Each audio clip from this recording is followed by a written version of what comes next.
New data released this week at the Alzheimer's Association International Conference shows a higher prevalence of Alzheimer's for those 65 and older in St. Louis City, rather than in St. Louis and St. Charles County. So there's more people in St. Louis City that have it. Alzheimer's is impacting millions of people worldwide in some shape or form. And joining us this morning is the Vice President, Sarah Lovegreen of the Alzheimer's Association of Greater Missouri. Thank you for joining us, Sarah. Thank you for having us. We appreciate you having here. Now we're continuing to learn some new facts about this research that has just come through. Why should we be concerned about the statistics we just shared?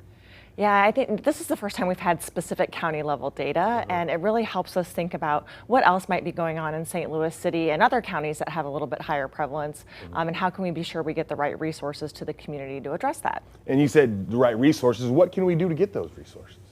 Yeah, so there's the state level, certainly Alzheimer's Association resources, and so we're looking at how can we bring education and outreach to St. Louis City. Also, how can we be sure that we're getting people to an early and accurate diagnosis to take advantage of all the treatments that are coming forward. It sounds like a good way to get people educated and access is to have an event and a walk and raise awareness. Yes, so October 28th, we will have our walk at Chesterfield Amphitheater. We would love for everyone to come out, learn more about the disease, celebrate caregivers, and honor those who they know with the disease.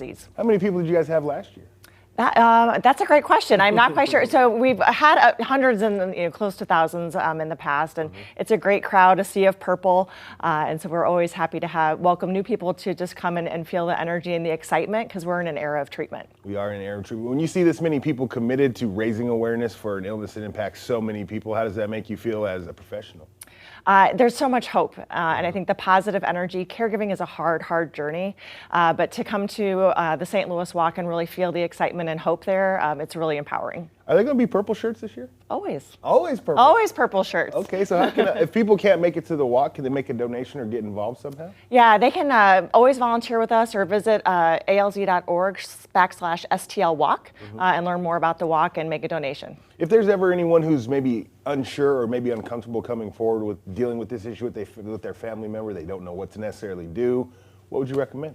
Call our helpline, so 800-272-3900. It's a free line at there 24/7, so when you're up in the middle of the night and thinking about these things, just give us a call. And real quick, we want to reiterate, when is the walk and where is it happening? October 28th at Chesterfield Amphitheater. October 28th, there's the full information on your screen right there. Chesterfield Amphitheater, Central Park, 631 Veterans Place Drive. And for more information, you can go to alz.org/STLWalk. Sarah, thank you for joining us this morning. Thank you. All right, we're back with more Fox 2 News in the Morning after the break.